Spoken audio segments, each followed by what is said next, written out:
Today we're diving into the history behind the names of each of Jamaica's 14 parishes. These names aren't just labels, they tell the story of the island's past, from its indigenous roots to British colonial influence.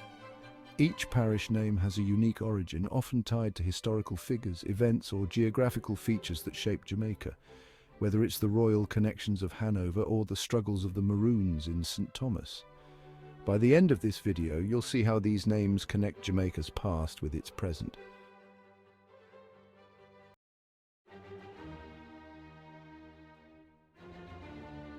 Now let's begin with Jamaica's vibrant capital, Kingston. Founded in 1692 after the catastrophic earthquake that destroyed Port Royal, Kingston was established by British settlers seeking safer, more stable ground. The name Kingston derives from King's Town, likely chosen to honour the British monarchy and symbolise stability. Over time, Kingston evolved from a small settlement into Jamaica's primary hub for trade, government and culture. Known for its bustling markets, historic sites and dynamic cultural scene, Kingston is now a thriving metropolis that reflects Jamaica's resilience and energy. It remains the heart of the island's social and economic life.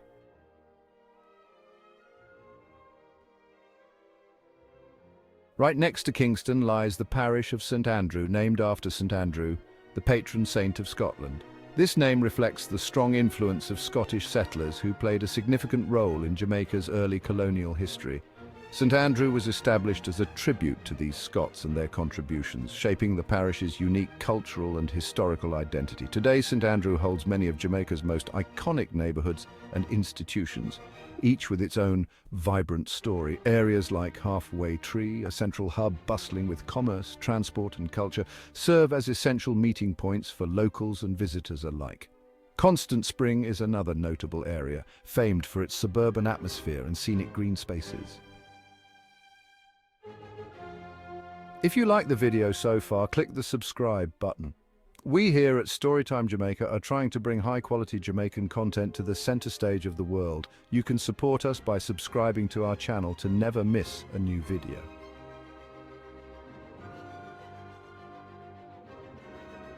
Portland Parish, located on Jamaica's northeastern coast, was named in honor of the Duke of Portland, a British nobleman who served as the island's governor during the 1720s. Known for its breathtaking landscapes and natural beauty, Portland is often celebrated as one of Jamaica's most scenic regions.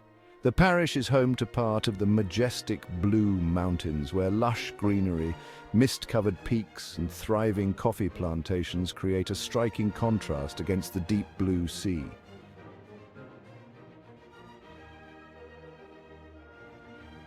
St. Thomas Parish on Jamaica's eastern coast was named after Thomas, Lord Windsor, who played a significant role in Jamaica's early colonial governance. Lord Windsor served as governor in the 1660s during a transformative time for the island. He is remembered for introducing one of Jamaica's earliest formal governance structures and is credited with issuing the Windsor Code, a set of regulations aimed at establishing law and order in the colony. His tenure sought to stabilise Jamaica, which was then under frequent threat from piracy and had a relatively new British colonial administration.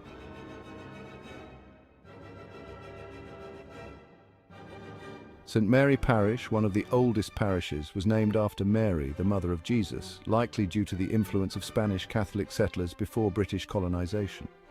This area has a deep heritage linked to Taino settlements, and it played a key role in Jamaica's history as a site of early resistance to colonial rule.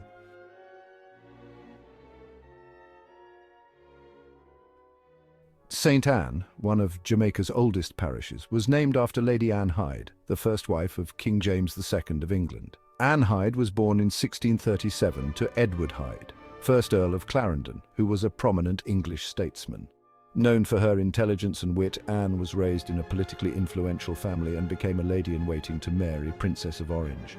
Anne famously married James, Duke of York, who would later become King James II, despite their union initially being kept secret due to their difference in rank. Their marriage marked a rare case of a commoner entering the royal family, as Anne was not of noble birth. Her influence on James was considerable.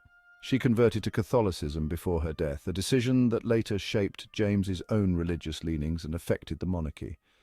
Naming the parish St. Anne was a tribute to Anne's legacy and her link to England's royal history, establishing a lasting connection between Jamaica and Britain.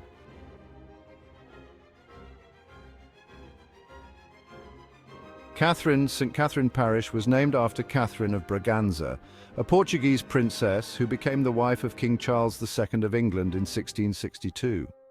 Her marriage to Charles was not just a royal union, but a significant political alliance that helped solidify relations between England and Portugal. Katherine brought with her a substantial dowry that included valuable trade ports, such as Tangier and Bombay, enhancing England's colonial influence. Known for her devotion to Catholicism in a predominantly Protestant England, Katherine faced religious challenges but remained a respected figure in the English court. Although she never bore an heir, her legacy includes introducing tea-drinking customs to England, which became a cherished tradition. Naming St. Katherine Parish in her honour reflects Jamaica's colonial ties to the English monarchy and its heritage.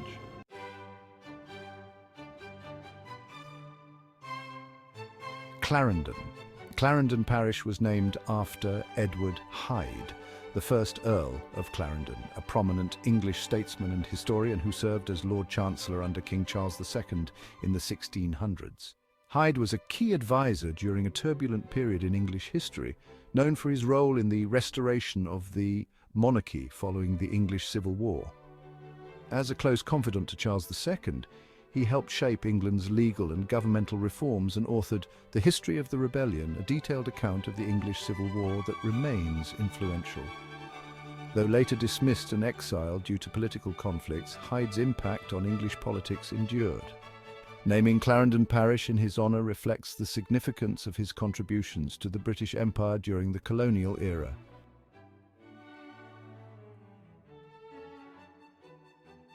Manchester.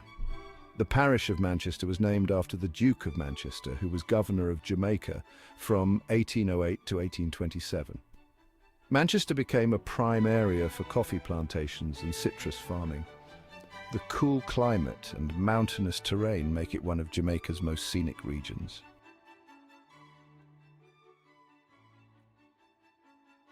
St. Elizabeth. St. Elizabeth Parish was named after Lady Elizabeth Modiford, the wife of Sir Thomas Modiford, who served as governor of Jamaica in the mid-1600s. Sir Thomas Modiford was an influential figure in colonial Jamaica. Originally from Barbados, he became governor in 1664, bringing with him large numbers of settlers and expanding sugar plantations across the island. His tenure was marked by his active encouragement of privateering, allowing English ships to attack Spanish vessels, which brought wealth to the colony but also contributed to ongoing tensions in the Caribbean. Elizabeth Modiford was a respected figure in her own right, and naming the parish in her honour signifies the influence she and her husband had on Jamaica's early development.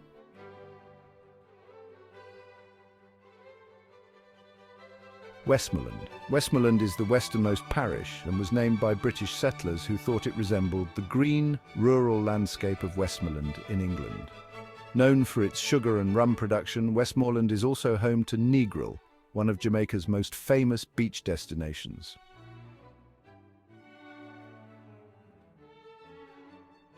Hanover Parish was named in honour of the British Royal House of Hanover, which began its rule in the early 18th century with King George I in 1714. The House of Hanover marked a period of stability and expansion in the British Empire, with significant influence over colonial territories including Jamaica. Naming the parish after the Hanoverian monarchy reflected loyalty to the Crown and Jamaica's connection to Britain during this era.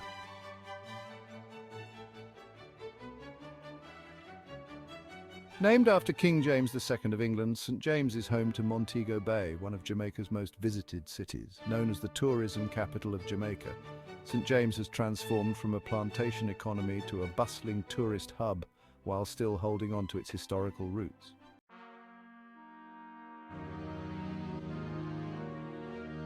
Last but not least, Trelawney was named after Sir William Trelawney, a British governor of Jamaica in the 1700s. Trelawney is famous for its historic connections to the Maroons, particularly in the cockpit country, and is known for its sugarcane production and the famous Falmouth port.